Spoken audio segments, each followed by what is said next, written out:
today is a great day to come to Brighton because it's the day of Buddha's birthday. Today is Buddha's birthday, Lord Buddha's birthday. You all have heard about his birth and that his mother dreamt of an elephant, of a large white elephant, before the birth of Buddha. And then it was predicted that a child will be born in your family who will be either a great saint or a very great king, as in Sanskrit called Chakravarti, means the one who is the ruler of the whole world. So the father got worried and he thought he must get the son involved into the family life, into material life, and give him all the pleasures of life. So he built a very special place for him, beautiful palace to live in. And where he got married to a girl called Yashodhara, was a very, very beautiful woman, gave him all the pleasures of life, everything that he could do to entice this boy away from asceticism. Also, you know the story of his going one day on the road, how he found three types of people and how he felt that why a person should become old, why should a person suffer in life, and why should people die. So all these three things put an inquiry into himself, and he started trying to understand why these things happen to human beings. With this, the inquiry started. So he reached a point where he could not bear any more the comforts and all the attachments that were entangled around him by his father. He had a son whose name was Rahul, and he left the son and the wife in the search of the truth. Now, he started from a wrong end, I should say, for the search of the truth, because he wanted to know why there are miseries in the human beings. And so he started from collective towards the set. When we see miseries all around us, many people have seen, they say, what about others? Will everybody get realization? Will everybody will have this? You see, this comes from the wrong end, I feel, because first of all, we must know, are we all right? Are we perfect? Are we full of joy? Have we received the absolute knowledge? If you start from this point, it's always better. Because he started from the wrong point, searching it from the collective, to remove the miseries of the people, he had to go in a very roundabout. So he read all the books and Vedas, and this he went to big pundits, to all the great knowledgeable people, to meet them, to ask them the answer why there are these three things. That is, the yoga is the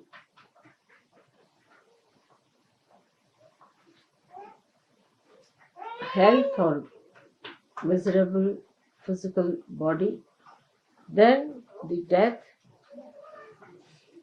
and the old age. Went and asked so many people, and they said, you have to die because you are born. And then they said that you have to become old because you are born like that. And you have to suffer because you commit sins. He was not satisfied with the answer. So he went on searching and searching and searching. And then he got tired, absolutely fed up. When he went to a place called Gaya, very near Patna it is. I've seen the place and the tree. And he sat under a banyan tree where he slept off because he got so tired of his seeking. And after the sleep, he got up and suddenly he got his realization. And he thought the whole drama is over. Now his mother herself was Adi Shakti, who gave him the birth. And she died just after the birth of the child. And he got this realization. Now at that time, when he got his realization, there was nobody to tell him what it is, that what it means. Realization is nobody to decode or talk about anything that was to be understood by him.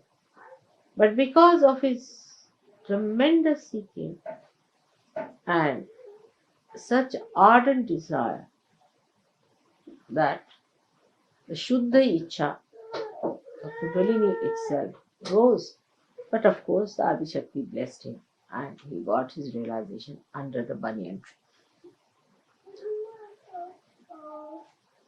Now, any incarnation which came on this earth had to samayachar, according to the time, the need of the time had to act.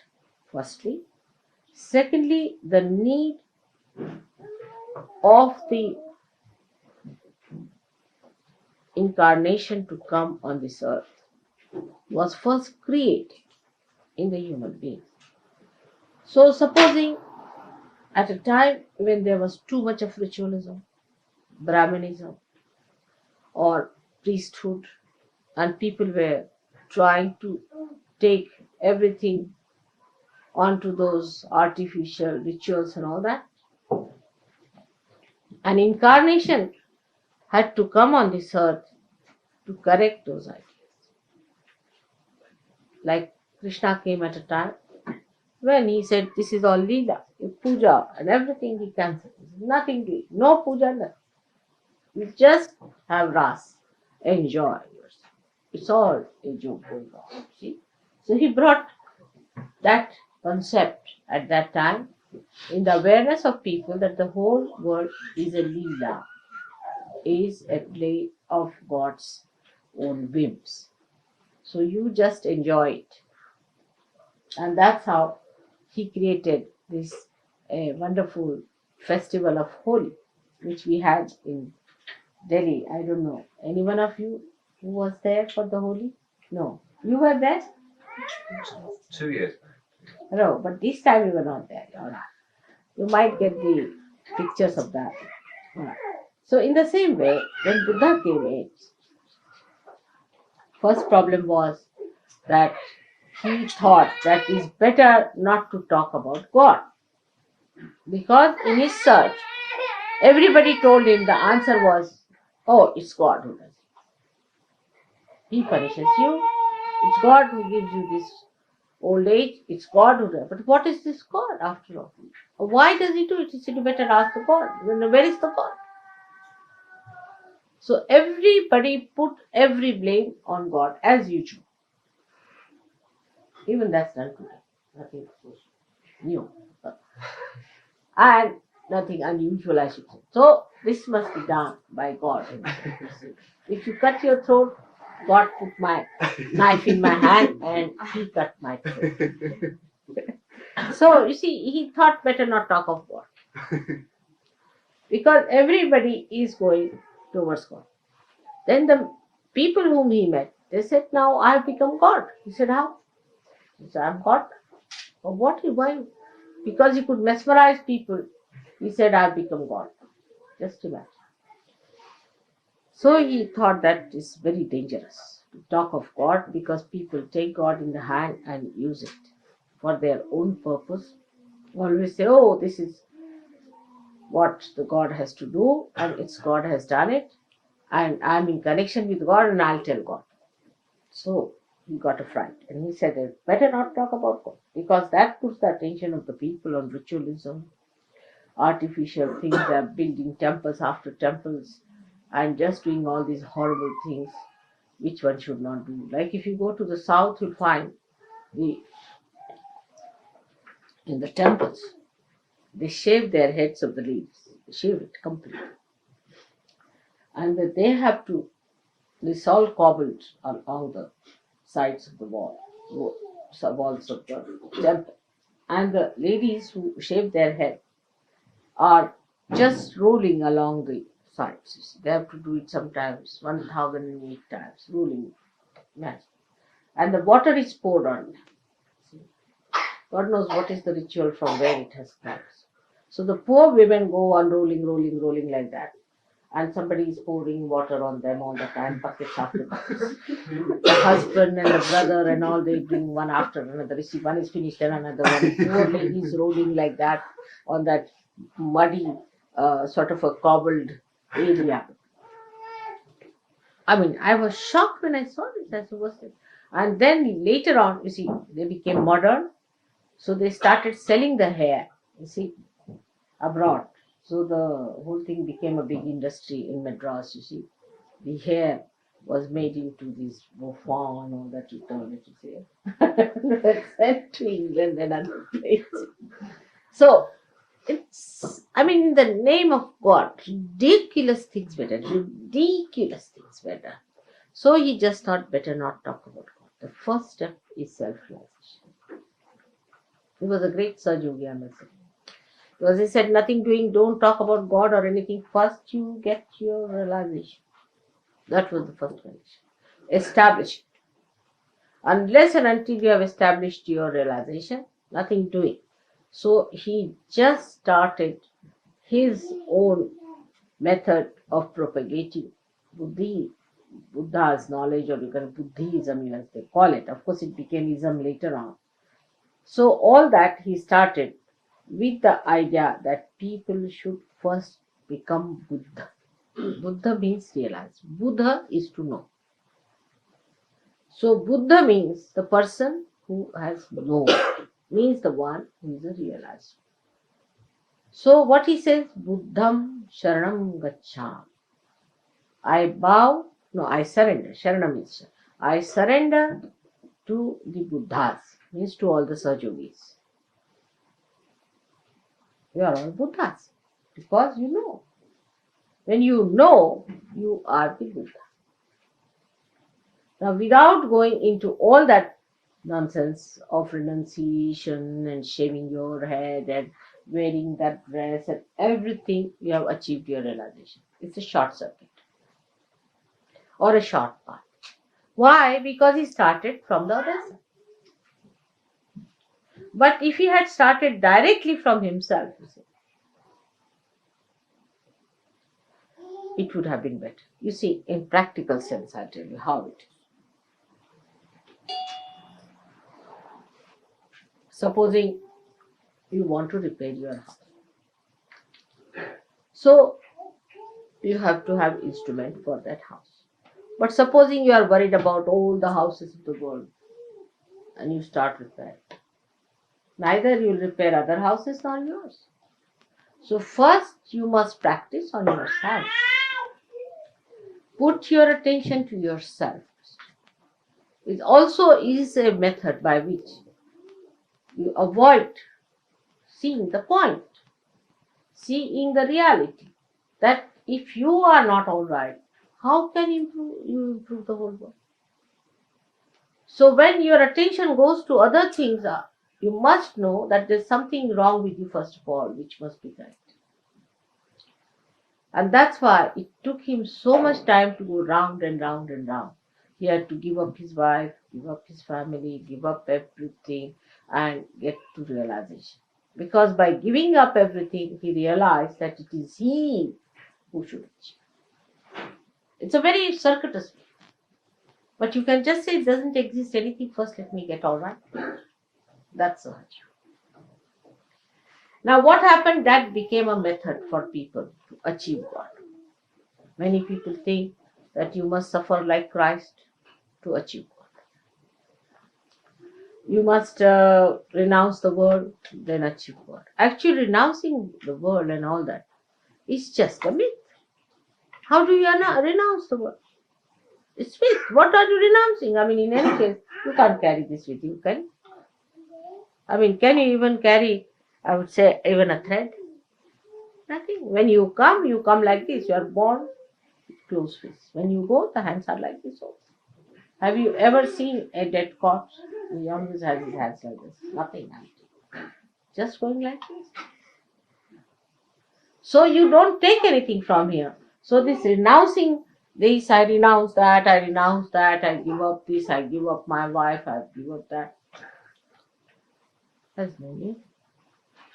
Because it's a state of mind in which your being becomes, I don't know the English word for that, which doesn't stick to something. What is it called? No. You see, any substance that doesn't stick to anything. I mean, we have all kinds of stick plasts. Unattached. Unattached. No, but that quality. It's a quality of the temperament which doesn't stick to it. Doesn't stick to anything. I mean, you put it here, it will come out. You can say the soap or something like that. Like mercury, mother. Huh? Like mercury, it just flows. Like mercury. But mercury also you can apply sometimes with heat. But this is something beyond mercury. It's absolute. Which doesn't stick to anything. You see? You just become like that. Oh, you do wear this, you wear that, you have this, all right. You are never. The name of the goddess is Nirmama. Nirmama. That for her nothing is her own. You see, she doesn't stick to it.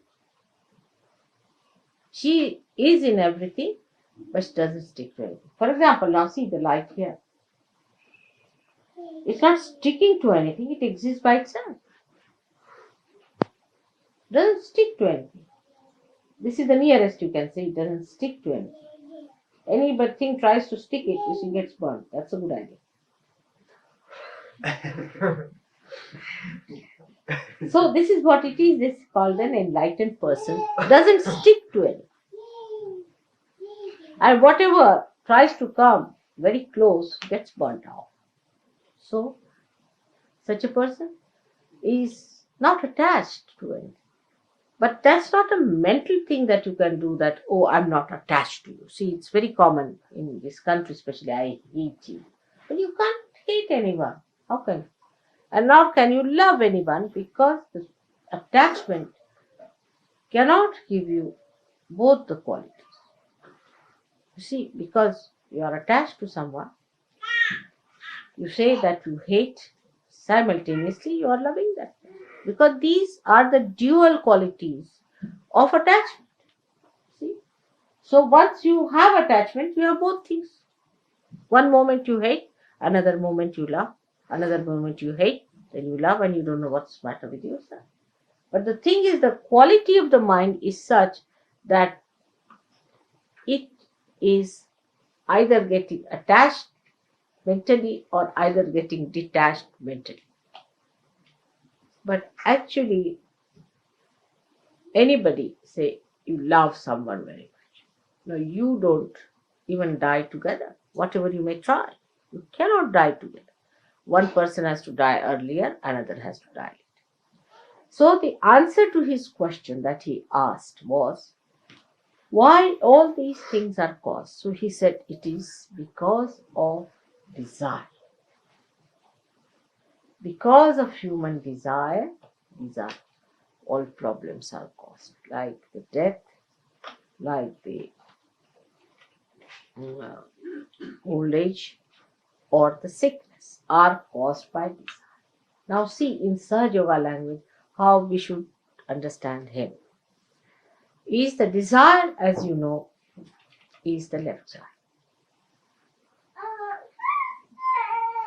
Left side gives you death. When the left side is very much used, you get to death ultimately when it is exhausted. When the left side is out, desire, you also get sickness.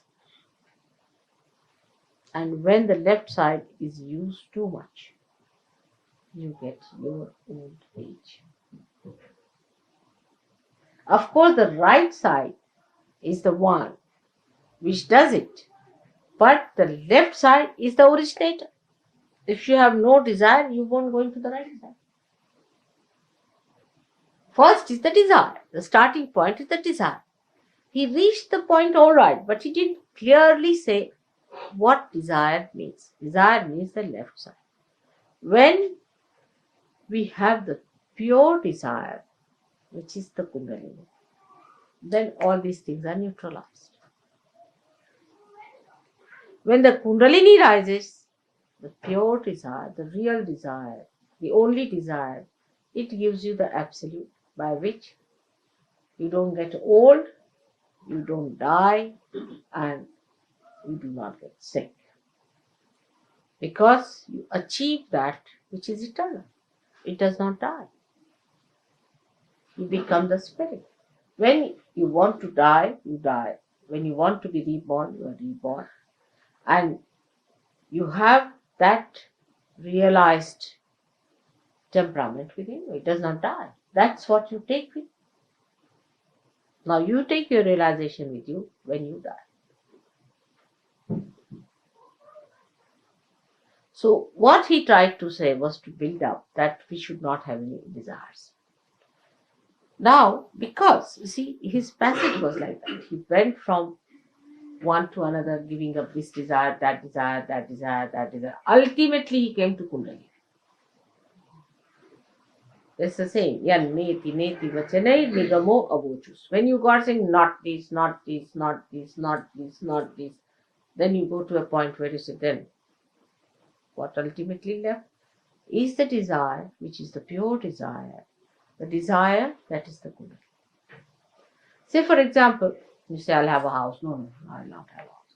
I'll have a car. No car. No, I'll not have a wife. I'll not look at any woman. I'll have nothing to do with it. I'll give up this, give up that, give up that, give up that, give up that. Till you reach a point where you are at an absolute point.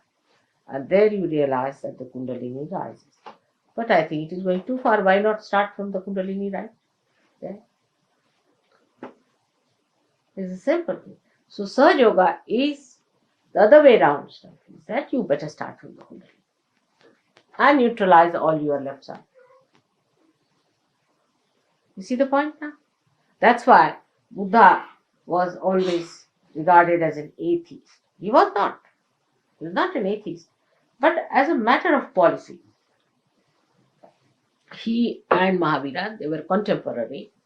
They decided, let's not have the name of God anywhere near.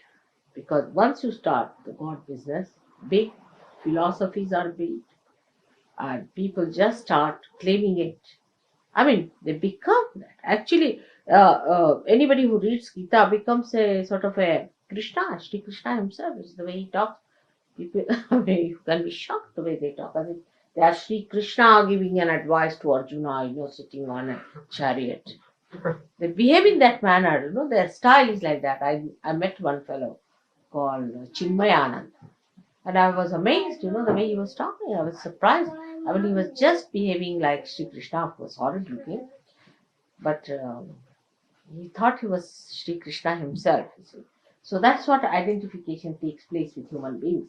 When they start talking about God or his ways and others. So he said, all right, put that out. Just talk about self-realization. That's the first step. And Mahavira joined hands with him. It helped that time very much to all the people who were in the name of ritualism. You see, they would say it's very difficult. Hinduism is the most difficult. You have to fast on Sunday because of the sun, Monday because of the moon, Tuesday because of the Mars. Like that went on and on. And when do you eat your food?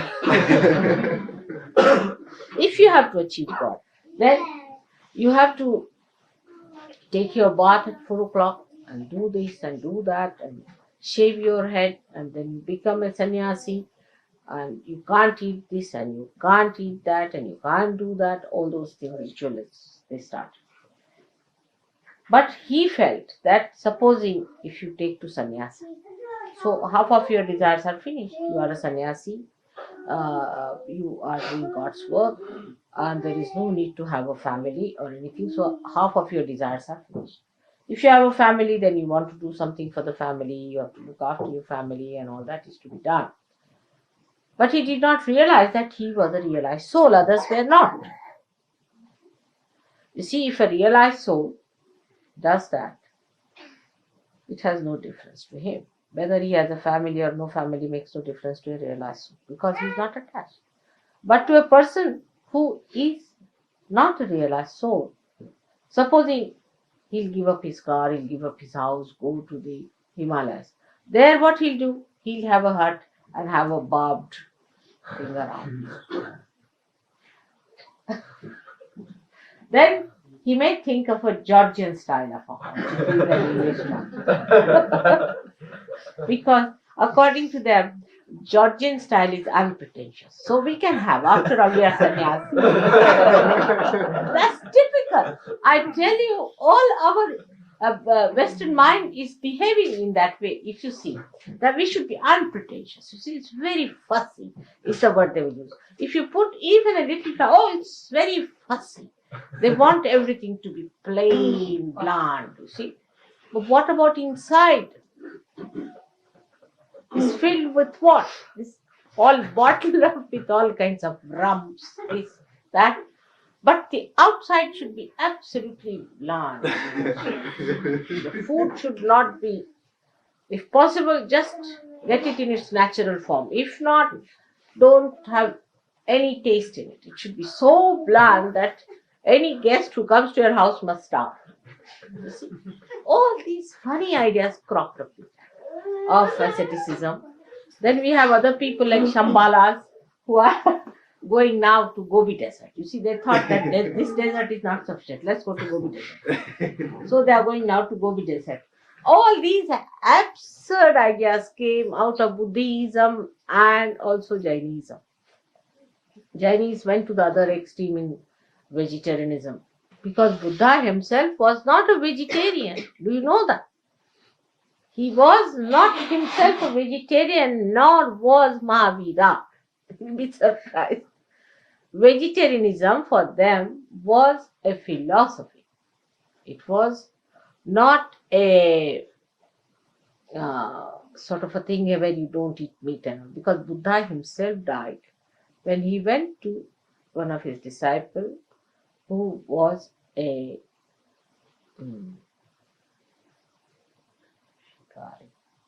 hunter. And the hunter had killed a wild boar. And he said that the wild boar has been killed just now and it will take some time to cook. It's rather half done. I mean, he being an Indian, he could not eat that half done thing and he got diseased of, I think this liver or something got into problem and he died of that. I mean, I can't eat half done myself, you see.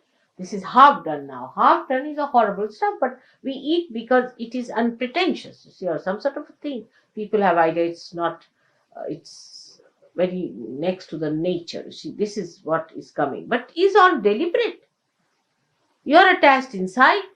Outside, if you behave like that, you are not going to become that.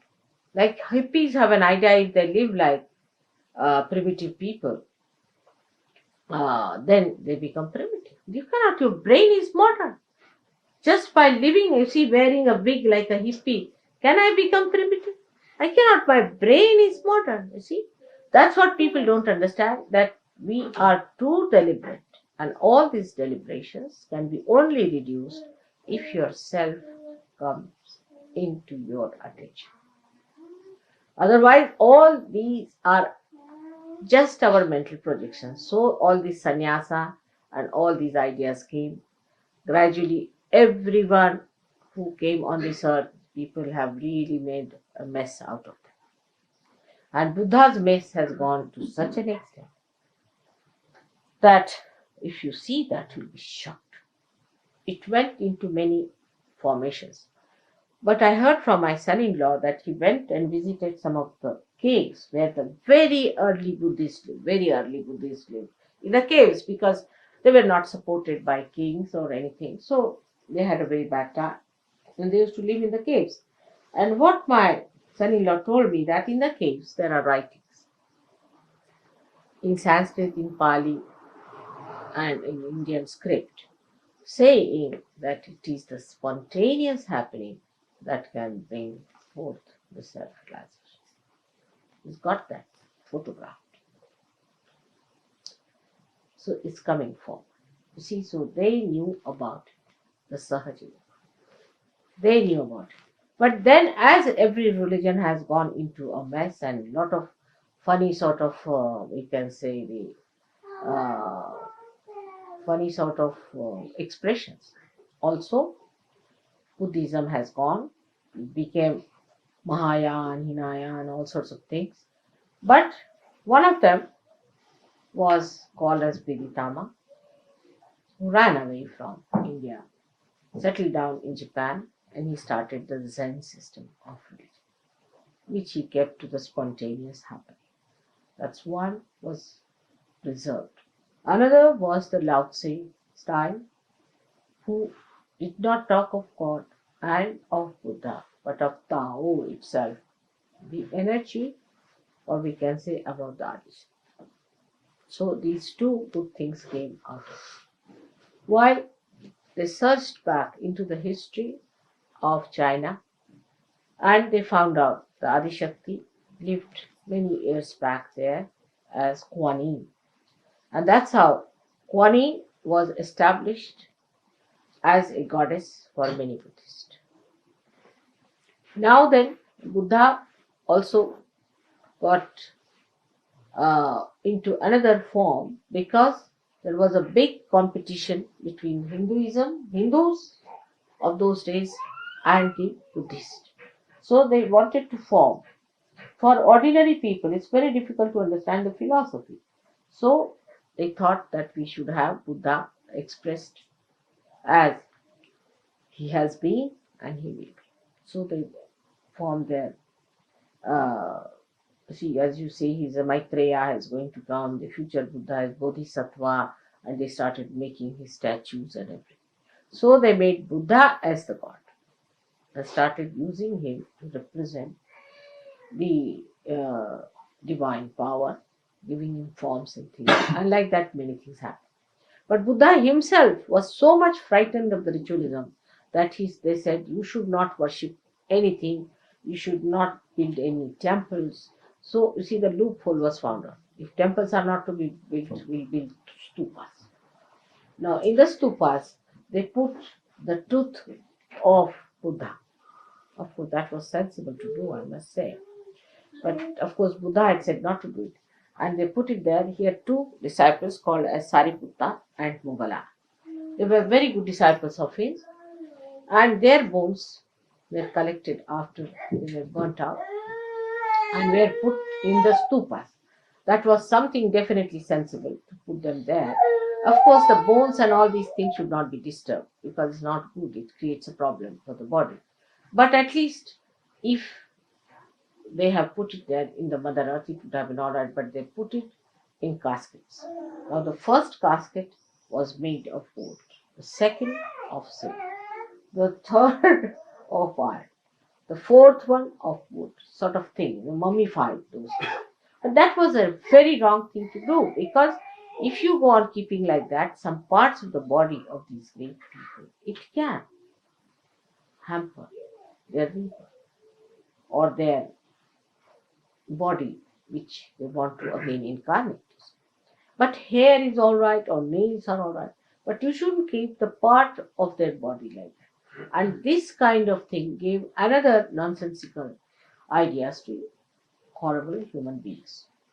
What they did, that they thought that if we have to keep some part of the person who died like divine person, why not we cut the hand of someone and like that. So in Tibet and all these places, especially in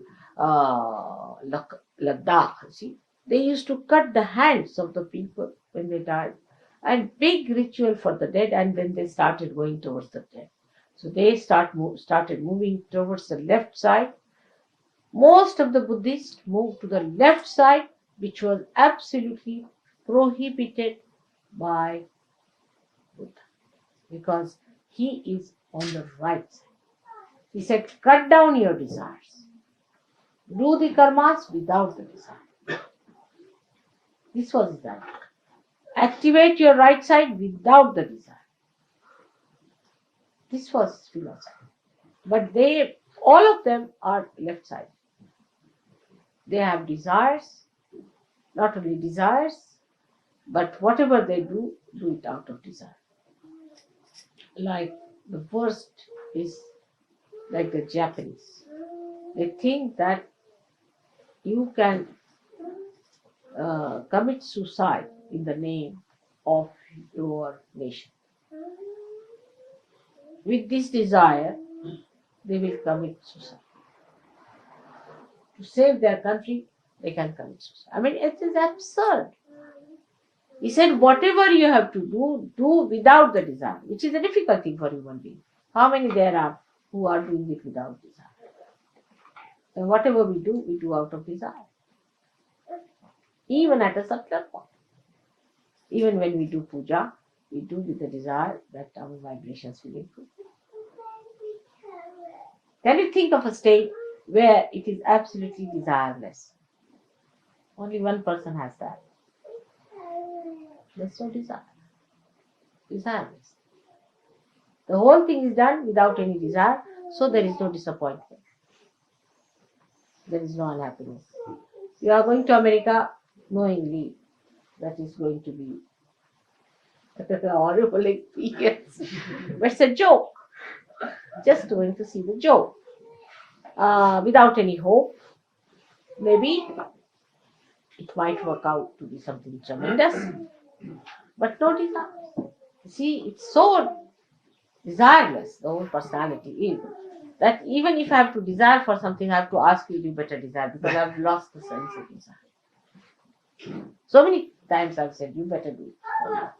Unless and until you pray to me, I can't do it. That's why I ask you, write to me a letter, because you see, I can't desire. I don't do anything. Without doing anything, it is happening. So why should I desire? I really don't do anything. You'll be amazed, I don't do anything, I don't desire anything, nothing of the kind. It's working, I'm just watching it. And you are saying, whether you are doing it, I'm quite surprised.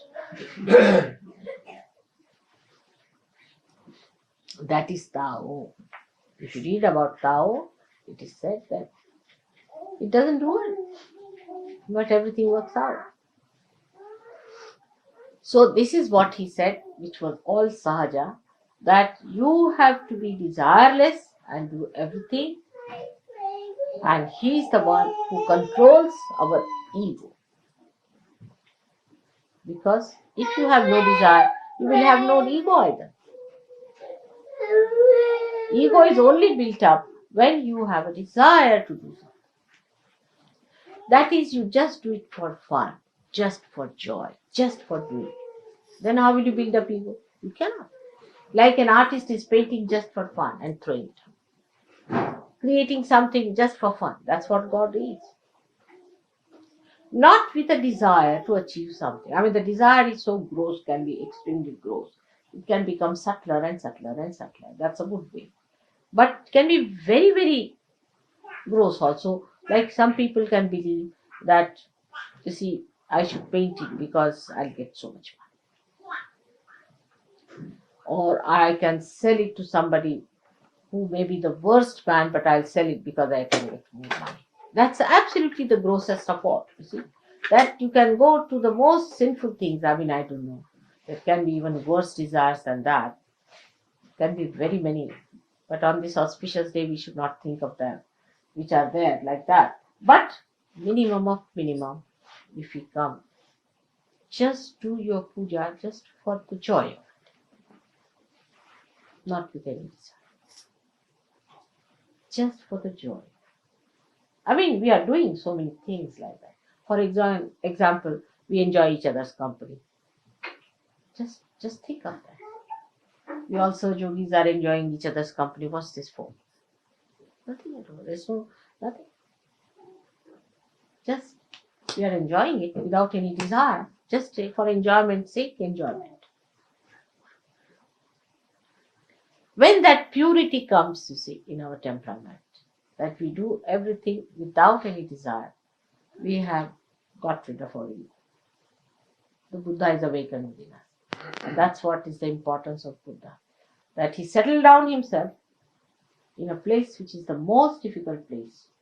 That is on the left side of your head, you see. Sometimes I have seen it projects here up to this point, in some people.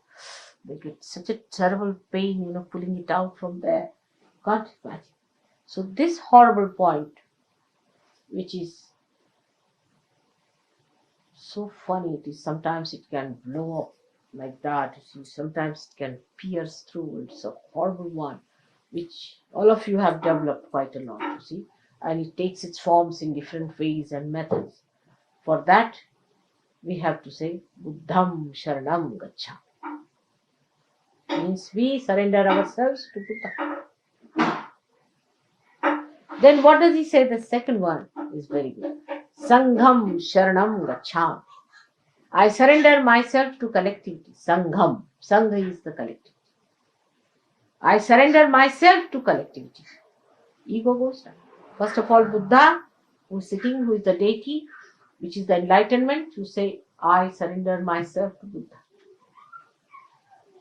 Secondly, you say, I surrender myself to collectivity. Egoistical people cannot surrender. So, I surrender myself to collectivity. So, we say, Sangham Sharanam Gacchami. It is to Virat. It is the third one. Buddham Sharanam Gacchami, Sangham Sharanam Gacchami. The third one, Dhammam Sharanam Gacchami. Dhammam Sharanam Gacchami. Dhamma means the religion, the balance. I surrender myself to religion, which is essence of it. Or you can put it the other way around, that Buddham Sharanam Gacchami, Dhammam Sharanam Gacchami, Sangham Sharanam Gacchami. That's all. If you have achieved it, then we can talk of God, not before that. So these three things are to be achieved. We would put it in a Sahaja Yoga way like this. First of all, Dhammam Sharanam Gacchami. I surrender myself to my virtues. All desires can be surrendered to your virtue. Is it virtuous to do like this? You can. If you are brought up that way, you will just not do it. You will have no desires to do something that is not virtuous and righteous. You will just not do it. So, Dhammam Sharanam Gacchami. Then you should say Buddham Sharanam Gacchami, means I surrender myself to my enlightenment. This is the second state when you are ascended. Surrender myself to enlightenment. Enlightenment that I have got to my spirit. Is the spirit who is going to guide. No more my physical, mental, emotional, nonsensical temptations. But what is the spirit? And thirdly, the Sangham Sharanam Gacchami, to the collective, to the whole, to the Virat. This is the way we have to work it out. So ultimately reach the same point. That let me start it from myself. From myself to others, not from others to myself. It's like treating the tree from outside, not from the roots. But Sahaja Yoga treats you from the roots. First you get your realization, All right. Then you learn how to surrender yourself to your dharma. Then you become collectively conscious. Collectivity is a temperament, is a sense of enjoyment that you get in the collective living. Unless and until you have that, you are not achieved.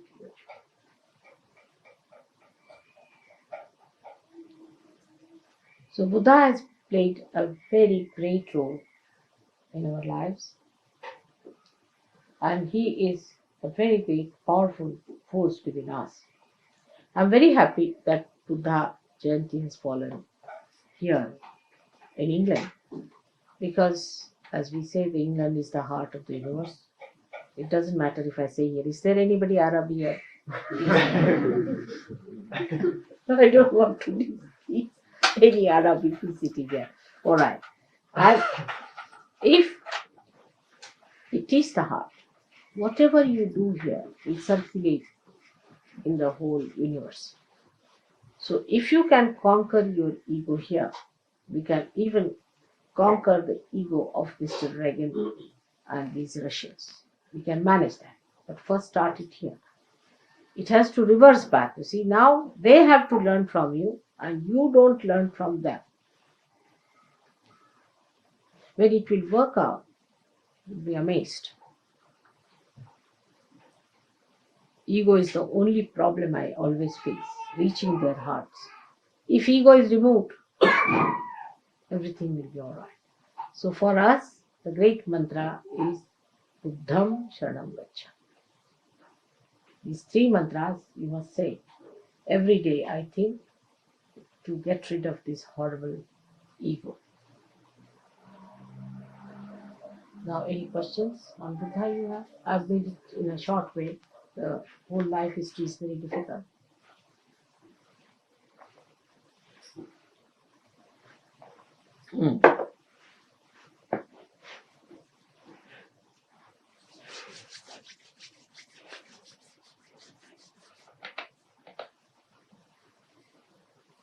It's receding, ego.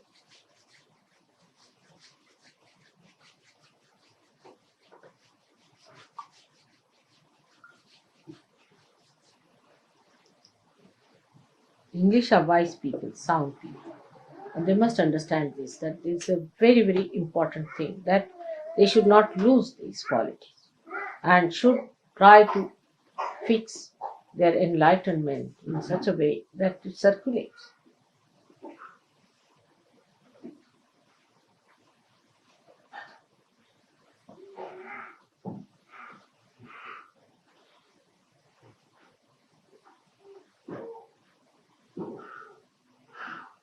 Any question?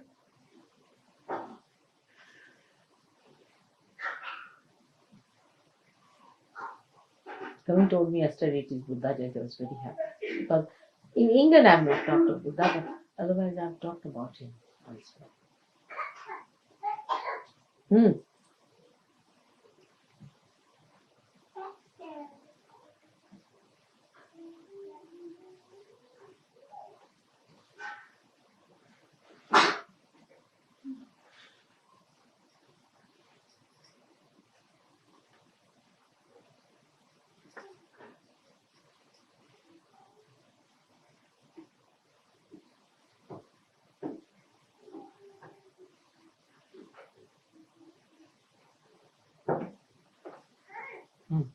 So now, that's why I wore, you see, a Buddha shawl. Because it is suggestive of a detached mind which has no power. And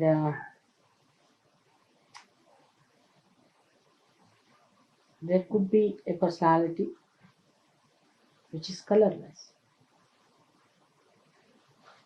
But you can have it covered with colors to make others happy.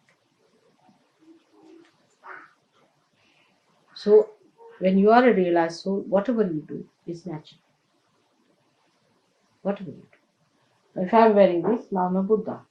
When I take it out, I'm Adi Shakti. It's not a drama. It's a fact. But if you are not a realized soul, before that, whatever you do is just a drama. For example, this is an artificial thing. I put my hand there, nothing will burn. But if it is real, it will definitely burn whatever I make up. It's like that.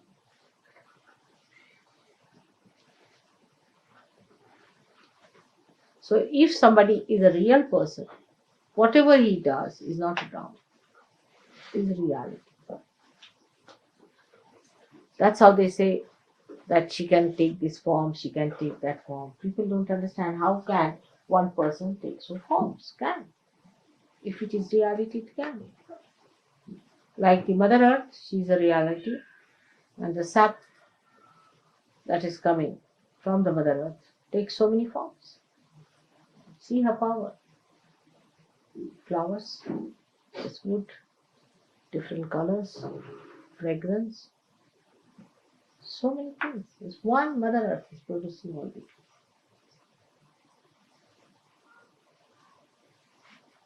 Because she's reality.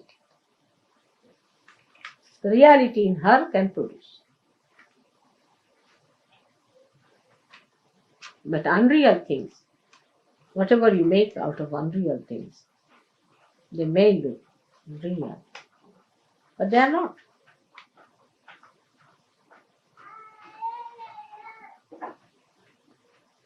So now let us have the puja. And for the rituals also he said, because most of them were unrealized souls in those days, that they whatever puja did was unreal. It was not real. Had no meaning. It was giving no effect. See, worshipping a person who is unreal, or any deity who is unreal, or those who were not real people, the realized souls. What's this of unrealized people worshipping? I mean, I would not allow any unrealized person to worship me at all. You see, I always tell people, unless until they are perfectly Sahajogis, you know them, they are good, please don't bring them for puja. It's troublesome to me, much more than to them. You see, they also feel obliged, as if, you see, they are obliging me. They think so, by worshipping me, I don't know. But they don't know how much they are troubling by coming here without realization. So the ones who haven't got realization are really troublesome. They don't help. So the myth some people have that if they come to a puja before realization, they'll get realization. It's not true. Should not bring anyone who is not a realized soul or who is not a Sahajogi to a puja. It's troublesome, and that person also starts doubting this, that. It's better not to do such a thing, because also such a person is half-baked. So no use giving me half-baked cakes and spoiling the half-baked cake also permanently. Because if you take out a half-baked cake, see, it's spoiled forever. I can't eat it, nor you can bake it again. So what's the use of bringing somebody who is half-baked? Alright? So from next time, also this is out of compassion you do it. I know you do it out of compassion. But this is not wise. It doesn't help me, nor it helps others. Alright? So from next time, also any time, you must find out a circular saying that unless and until you are sure about the realization of a person that is got a realization, you should not call them for the puja. They are no good for mother and they are not good for themselves. Because they become, you see, doubting or something. You cannot really give them realization after that. You remember your friend had the same problem. Who was he? Nick or something. Alright. So now we can come in, you can do the Ganesh Puja.